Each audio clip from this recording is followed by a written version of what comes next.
রিমান্ডের আবেদন চেয়েছে, যেটা আইনে কোনো সময় শিশু রিমান্ড নেওয়া যাবে না, কোনো সময় তাকে হ্যান্ডকাপ করানো যাবে না, কোনো সময় আদালতের ব্লকে তাকে নেওয়া যাবে না। আপনারা আজকে দেখলেন নিশ্চয়ই শিশুদের জন্য আলাদা একটা পক্ষ আছে, সে তারা যদি মনেই না করে যে আমরা আদালতে আছি, এরকম একটা এনভায়রনমেন্ট দিয়ে বিচার করার নিয়ম থাকলেও আজকে আমরা দুঃখজনক হলো যে তাকে হেনস্থা করা হয়েছে, তাকে মারপিট করা হয়েছে, তাকে অসুস্থ অবস্থায় মেডিকেল কলেজে চিকিৎসা ছিল ঘটনার দিন, সে চিকিৎসাধীন অবস্থায় সুস্থ হয়ে যখন বাসার সামনে সে উপস্থিত হয়েছে তার বাড়ি ইউনিভার্সিটির সামনে চকবাজারে, তখন তার বাসার সামনে থেকে তাকে গ্রেফতার করা হয়েছে। আজকে বাসার সামনেও কেউ নিরাপদ নয়, কেউ রাস্তায় নিরাপদ নয়, আজকে বাড়িতে নিরাপদ নয়, কোথাও নিরাপদ নয়।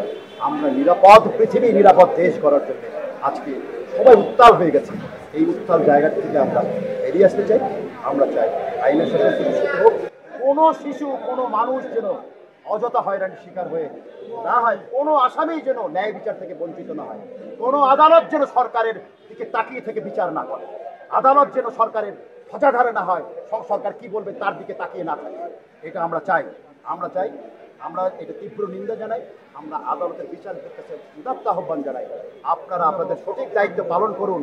আপনারা সঠিক দায়িত্ব পালন করলে এইরকম মহিমের মতো যারা আছে তারা কোনোদিনই আর আইনের ব্যত্যয় ঘটিয়ে গ্রেপ্তার হবে না। কোনো শিশুকে গুলি করে কেউ হত্যা করতে পারবে না। শিশু যে ইনোসেন্ট, সেই শিশুকে গ্রেপ্তার করা হয়েছে বিশ্বের দরবারে যে সবচেয়ে আলোচিত মামলা, যে বীর তার আত্মহতি দিয়েছে, সে আবু সাইদ হত্যা মামলায়। সমস্ত দেশ দেখেছে আবু সাইদ কিভাবে হত্যা হয়েছে, কে তাকে হত্যা করেছে। অথচ ভাগ্যের কি নির্মম পরিহাস যে সেই মামলায়, আবু সাইদ হত্যা মামলায় একটা শিশুকে গ্রেপ্তার করা হয়েছে। এই গ্রেপ্তারের বিরুদ্ধে সারা বাংলাদেশ